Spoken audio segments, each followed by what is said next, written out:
नमस्कार। नमस्कार। वंदे गो मातरम। मैं डॉक्टर अतुल गुप्ता। आज हम फिर से मिल रहे हैं विद्या हरिद्वार। ये नाम जयपुर शहर में बहुत ही फेमस नाम, एक ऐसा नाम जो कि महिलाओं के लिए रोजगार की दृष्टि से, महिलाओं के लिए स्वावलंबन की दृष्टि से तो पहले 20 सालों से जाना ही जाता था, लेकिन आज विद्या हरिद्वार कर रही है एक ऐसा काम जो कि गौ कृषि के साथ साथ में पर्यावरण के क्षेत्र में ऐसा रेजिडेंशियल कार्य कर रही है जो अपने आप में अद्भुत है।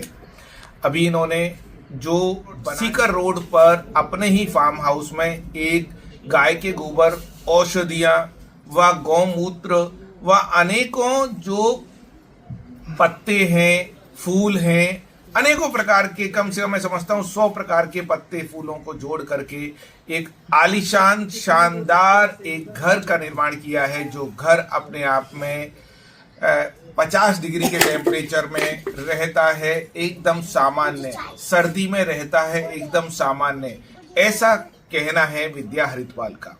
इस मकान को जब आप अवलोकन करोगे तो आपको महसूस होगा, जो आप देखोगे तो आपको महसूस होगा कि अपने आप में एक एडवेंचर काइंड ऑफ थिंकिंग आपके द्वारा यहाँ पर स्थापित की गई है। पिछले 1 साल से आप औषधियों की खेती कर रहे हैं, काली हल्दी की खेती कर रहे हैं, आप सतावर की खेती कर रहे हैं जो अपने आप में महिला रोगों के लिए बहुत महत्वपूर्ण है। काली हल्दी कैंसर के लिए बहुत महत्वपूर्ण है और इनकी खेती बहुत ही सफल रूप से यहाँ पे चल रही है। इनके खेती के बाद इन्होंने एक गाय के गोबर का ये जो मकान बनाया है, जो अब तक बहुत ही अलग, और बेम्बू का उपयोग करके इन्होंने एक अपने आप में इतिहास रचा है। तो अब हम जानते हैं विद्या हरिद्वार जी से कि वो इस प्रकार का जो इन्होंने एक डबल मंजिला, मतलब ground floor and first floor का जो ये बनाया है, उसका ऑब्जेक्टिव क्या है और वो किस तरह की विचारधारा के साथ में अब आगे चल रही है। नमस्कार, मैं विद्या हरिद्वार। ये इको फार्म है मेरा, जिसमें अतुल जी और हम पहले भी सतावरी और काली हल्दी के लिए आपसे बात कर चुके, और ये मैंने बनाए हुए फ्रेंडली, जिसमें कोई भी तरीके का ऐसा उपयोग चीज़ों का नहीं किया गया। एनवायरमेंट में पर्यावरण को नुकसान पहुंचाए, और इसमें जड़ी बूटियाँ भी डाली हैं, हर तरह की ऑक्सीजन देगा पूरे टाइम, और हर चारों तरफ चाहे कैसा भी मतलब पोल्यूशन हो, कुछ भी हो, लेकिन इसमें वो चीज़ें नहीं होंगी। ये पोल्यूशन को भी कम करता है, रेडिएशन को भी कम करता है। ये हाउस जो बनाया बैम्बू और मड हाउस, इसको बोलते हैं गो आधारित।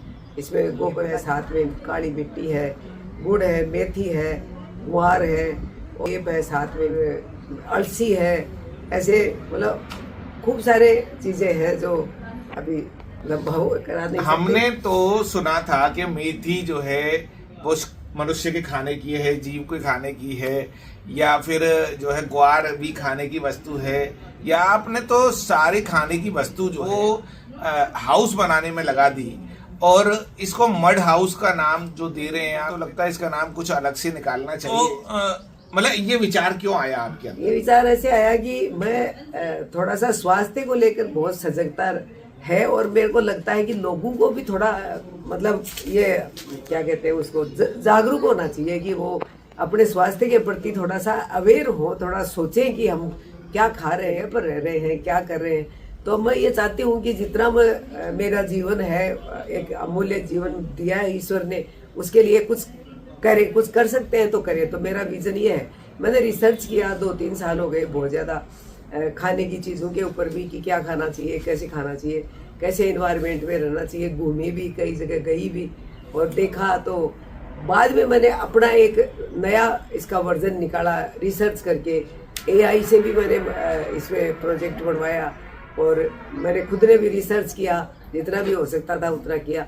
जैसे इन्होंने कहा मेथी खाने की चीज़ है, तो सही बात है, मेथी खाने की चीज़ है।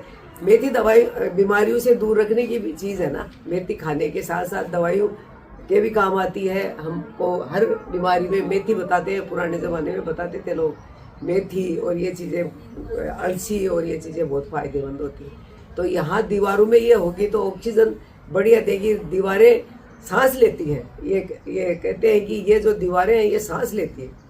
तो उस हिसाब से, और लोगों के लिए एक उदाहरण पेश कर सकूं कि ऐसे भी तरीके से लोग अच्छा जीवन बिता सकते हैं और बहुत ही हैप्पी, हेल्दी और वेल्दी भी रह सकते हैं। आपने इस मड हाउस को बनाया, यानी गो आधारित हाउस, यानी औषधीय युक्त हाउस, यानी कि एक 5000 वर्ष पुरानी परंपराओं का जो एक हाउस, जिसमें मैं समझता हूँ कि जो राजा महाराजा जो आज से हजारों वर्ष पूर्व कोई घर बनाते होंगे, शायद इसी तरह से बनाते होंगे, और यही उनका जीवन का एक सुंदर एक पर्यावरण का एक दृश्य होगा। अब हम जो बात कर रहे हैं कि आपका कॉमर्शियल दृष्टिकोण क्या है, इससे आपको आर्थिक लाभ क्या होगा, क्योंकि ये आपने बनाया तो आप क्या आगे भविष्य में ये जो जिस तरह से आपने डेवलप किया है, तो कोई आपसे बनवाना चाहे, यदि कोई घर बनाती है उसके लिए बना सकती हैं? हाँ बिल्कुल बना सकती हूँ। अब कोई भी मेरे से ये बनाना चाहे तो हाँ। और भी अपग्रेड करके बना सकती हूँ, क्योंकि ये मेरा पहला प्रोजेक्ट था। तो इसमें थोड़ा सा मेरे को मेहनत भी ज़्यादा लगी और चीज़ें ढूंढने में, करने में अब मेरे को चीज़ों की जानकारी हो गई। कुल मिलाकर के जो बात समझ में आती है वो ये आती है कि महिला ये और एक पूरे देश के पर्यावरण प्रेमियों के लिए विद्या हरिद्वार एक ऐसा नाम बनने जा रही हैं जो आपको आपके खेत में आपके लिए ऐसा घर बना सकती हैं जिसमें ईंट नहीं होगी, जिसमें चूना नहीं होगा, जिसमें सीमेंट नहीं होगी, जिसमें 50 डिग्री टेम्परेचर पे भी आप नॉर्मल टेम्परेचर का लाभ ले सकते हैं, जिसमें बीमारियां भी नहीं होंगी, क्योंकि यहाँ होंगे दीवारों में ऑक्सीजन की मात्रा भरपूर, यहाँ होगी औषधियों की मात्रा भरपूर। आप नीचे दिए हुए एड्रेस पर विद्या हरिद्वार जी से बात कर सकते हैं, आप उनके मड हाउस को देख सकते हैं, आप उनके पर्यावरण के प्रति जो कार्य चल रहे हैं उनको देखने आ सकते हैं। और मैं कहता हूं आपको आना चाहिए, आपको देखना चाहिए कि एक महिला इस देश का नाम किस प्रकार से रोशन कर रही है, किस तरह से रोजगार के अवसर पैदा कर रही है, किस तरह से औषधीय कृषि कर रही है, कैसे पशुपालन कर रही है, कैसे देसी गौ माता का संरक्षण संवर्धन कर रही है। ये अपने आप में अनमोल और अद्भुत है। जय श्री राम, भारत माता।